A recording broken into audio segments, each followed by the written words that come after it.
আড়ালে কি আছে শুনবো, শোনার চেষ্টা করব, বোঝার চেষ্টা করব। সঙ্গে আছেন রোকেয়া প্রাচী, রাজনৈতিক বিশ্লেষক, অভিনয় শিল্পী এবং বাংলাদেশ আওয়ামী লীগের একজন খুবই এই মুহূর্তে সক্রিয় এবং বলিষ্ঠ একজন নেত্রী। আমি আপনাকে শুভেচ্ছা স্বাগত জানাচ্ছি।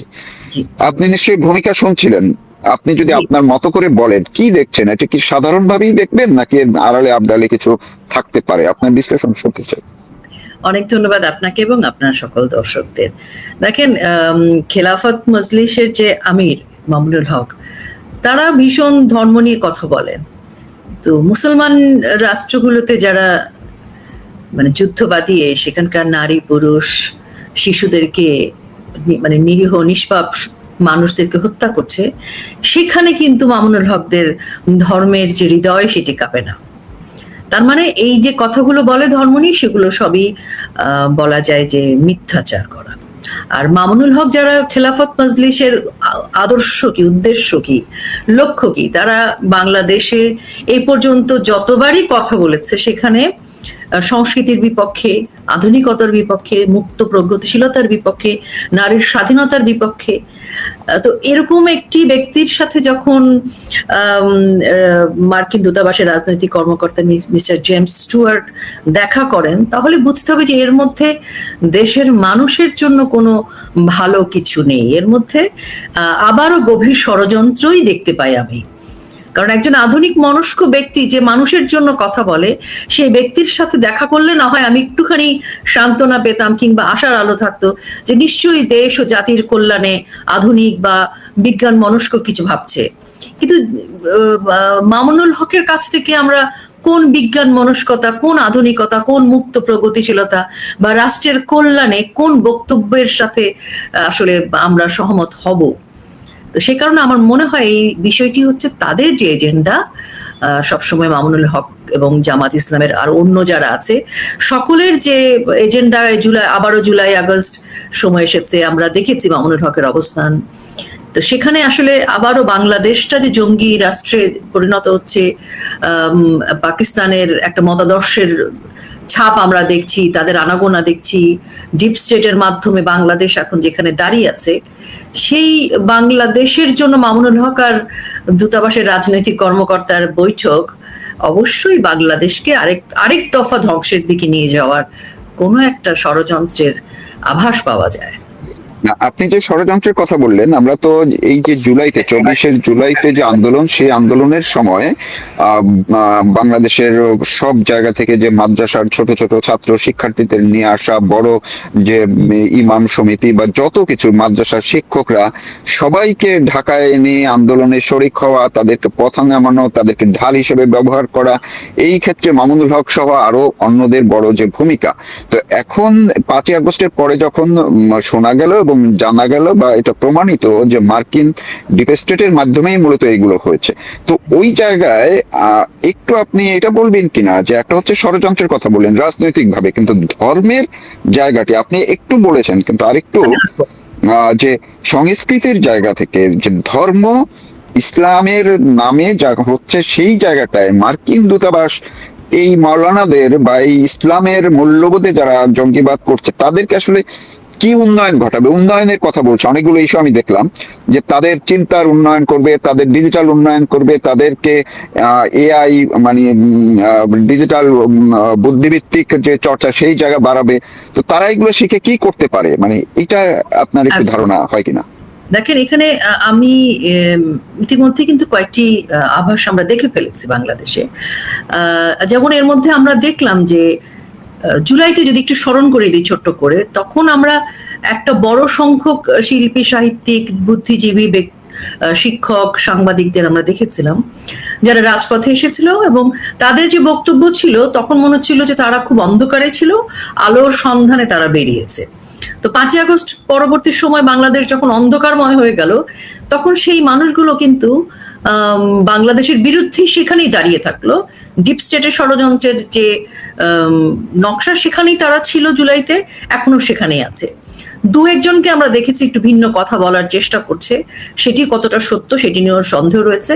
তবে যেটা আমি বলতে চাই যে এবার আমরা দেখছি ডিপ স্টেট এক ধরনের খেলা খেলছে, আর এই মামুনুল হকদের মতো যে ব্যক্তিরা আছে তারা আসলে ধর্মকে এতদিন যেভাবে ব্যবহার করেছে, আমরা দেখেছি নির্বাচনের আগে নারীর প্রতি, নারীর স্বাধীনতা, নারীর অধিকার, সংস্কৃতি এবং সবকিছু মিলে সমাজকে যে জায়গায় তারা স্পষ্টতই ব্যাখ্যা করে বলেছে যে আমাদের মেয়ে ফুটবলার থেকে শুরু করে আমাদের নারীরা, অভিনয় শিল্পীরা বা সঙ্গীত শিল্পীরা, সেই সংস্কৃতি চর্চাটা কিন্তু পুরোপুরি বন্ধ হয়ে গিয়েছে।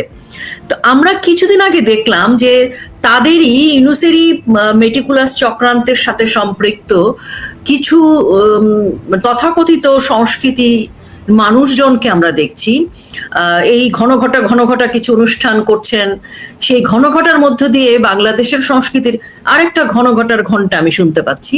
আমি জানি না কে কিভাবে নেবে আমার এই বক্তব্য, কিন্তু আমি যেটি বলতে চাই সেটি হচ্ছে যে হঠাৎ করে একটা গ্রুপ খুবই আমরা দেখলাম সেই গুলশান বনানী, সেই স্লিভলেস পড়া, সেই সোসাইটির মানুষজন বেশ আনন্দ উচ্ছল নাচ গান করছে এবং এটা দেখানোর চেষ্টা করছে যে বাংলাদেশে তো সংস্কৃতি চর্চা অব্যাহত রয়েছে, বাংলাদেশে নারীরা বাইরে গান নাচ করছে বৃষ্টির মধ্যে, যথেষ্ট আধুনিকভাবে জীবনযাপন করছে, এদেশে কোনো জঙ্গি উত্থান হয়নি, এদেশে কোনো মৌলবাদ নেই, এদেশে কেউ নারীদেরকে কোনোভাবে নির্যাতন করছে না, এরকম একটা ন্যারেটিভ বা এরকম একটা ইমেজ উপহার দেওয়ার চেষ্টা করছে তারা।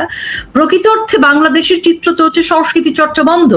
সিনেমার মধ্যে আপনি দেখবেন যে একটা তাদের নিজস্ব গ্রুপ ছাড়া কিন্তু খুব একটা কাজ নেই, শিল্পীরা গ্রামে চলে গেছে, কোথাও সেভাবে কোনো কাজ হচ্ছে না, কারণ পুরো বাংলাদেশটাই থমথমে একটা জায়গায়, সেখানে নারীদের নিরাপত্তা কোথায়, শিশুদের নিরাপত্তা কোথায়, ধর্ষণ, কতজন নারী হেনস্থার শিকার হচ্ছে, ধর্ষণ হচ্ছে, এটা তো আসলে সংখ্যা আমার নতুন করে আসলে বানিয়ে বলার কিছু নেই।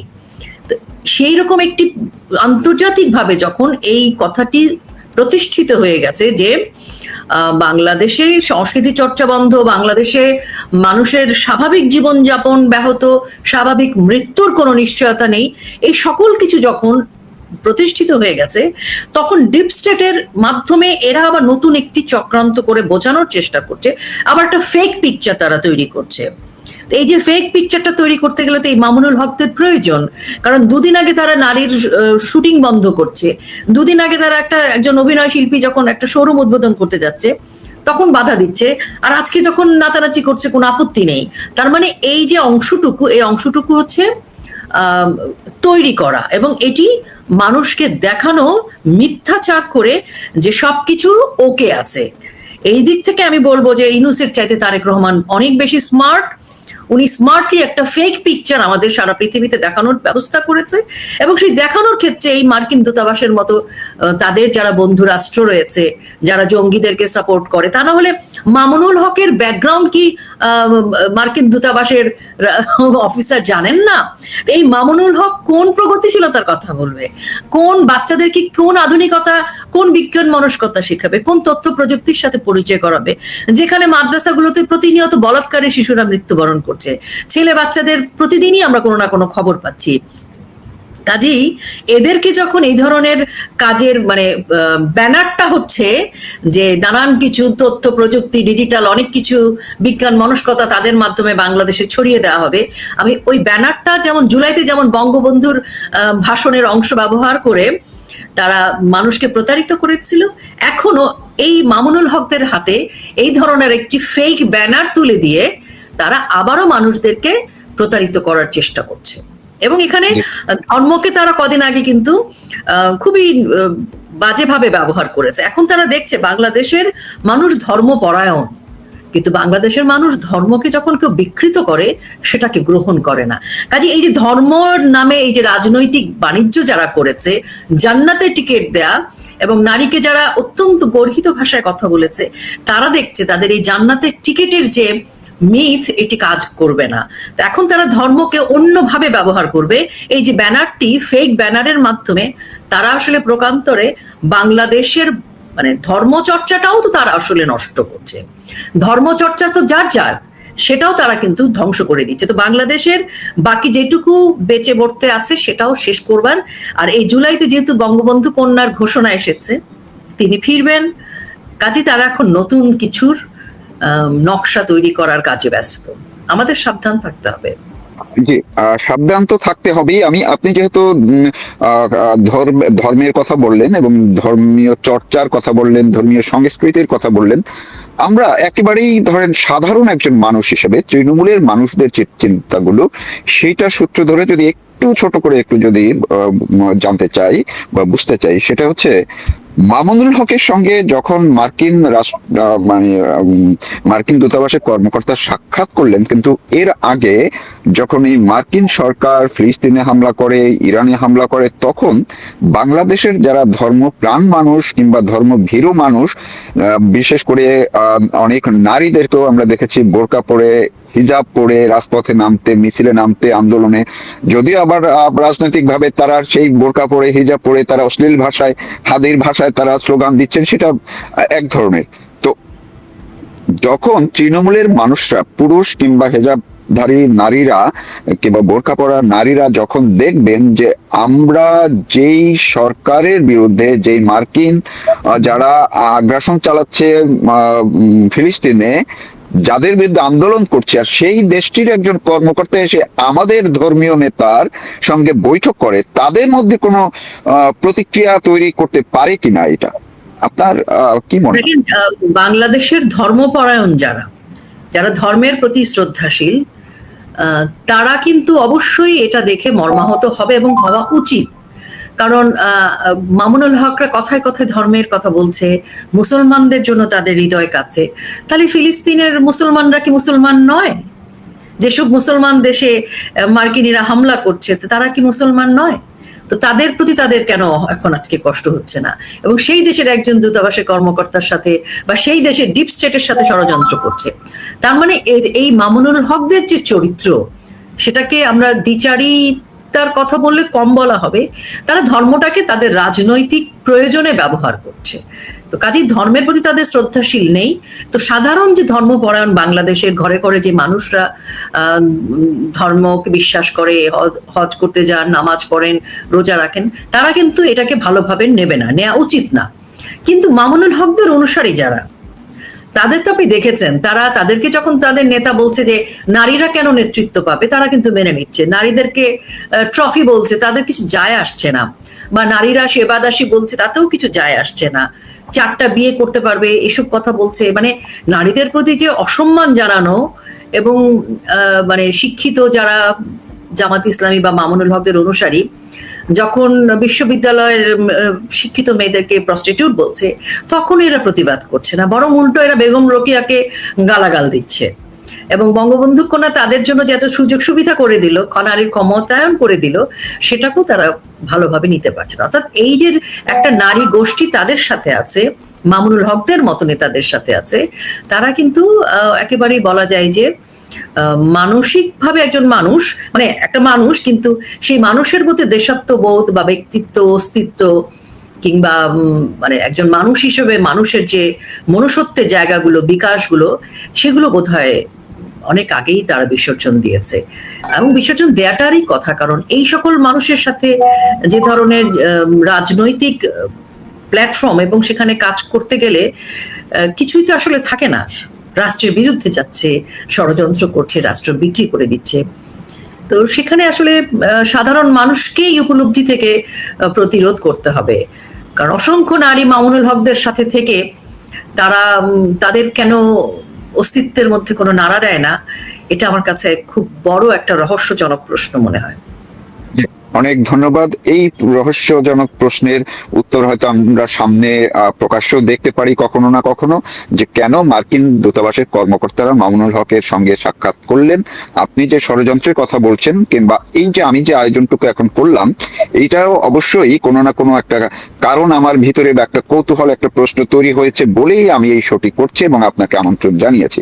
আশা করি 10 সেকেন্ড আমি একটা কথা আসলে বলতে ভুলে গেছি। আমি বলছিলাম যে মার্কিন দূতাবাস, উনার কি একবারও মনে হয়নি এই জুলাইতে, এই 20 তারিখে পুলিশদের কিভাবে হত্যা করা হয়েছে? একটা ভিডিও, সব ভিডিওতে দেখা যাচ্ছে পুলিশ অফিসারকে পুলিশ হত্যা করে ঝুলিয়ে রাখা হয়েছে। হ্যাঁ, সেটা ছাড়াও ধরেন দায়িত্বরত পুলিশকে দৌড়ে নিয়ে এবং ঠান্ডা মাথায় পিটিয়ে পিটিয়ে হত্যা করা হচ্ছে। এইসব প্রশ্ন কিন্তু মামুনুল হককে মার্কিন দূতাবাসের করা উচিত ছিল, বা এগুলো নিয়ে কথা বলা উচিত ছিল, বা মার্কিন দূতাবাসের এই প্রশ্নগুলো তোলা উচিত ছিল। তারাও মানে সারা বিশ্বে মোড়লগিরি করছে, বলছে কি গণতন্ত্র প্রতিষ্ঠা করতে হবে, ব্লা ব্লা ব্লা, কিন্তু এখানে হত্যাকারী যারা, মেটিকুলাসলি ষড়যন্ত্র বা হত্যাকাণ্ডের সাথে যারা জড়িত, সেরকম হত্যাকাণ্ডের একজন কুশীলবকে নিয়ে গিয়ে তিনি মিটিং করলেন। বাংলাদেশের মানুষকে এই প্রশ্নগুলো খুঁজতে হবে। ধন্যবাদ। অনেক ধন্যবাদ আপনাকে। আশা করি মানুষ যারা শুনছেন তারা খোঁজার চেষ্টা করবেন, অন্তত পক্ষে কোথাও খুঁজে না পেলেও নিজের মন থেকে এই প্রশ্নগুলো একটু জোরালো করুন এবং প্রকাশ করার চেষ্টা করুন। সবাই ভালো থাকুন, সুস্থ থাকুন, নিরাপদে থাকুন। রোকেয়া প্রাচী, আমি আপনাকে আবারও ধন্যবাদ ও কৃতজ্ঞতা জানিয়ে এখনকার মতো শেষ করছি।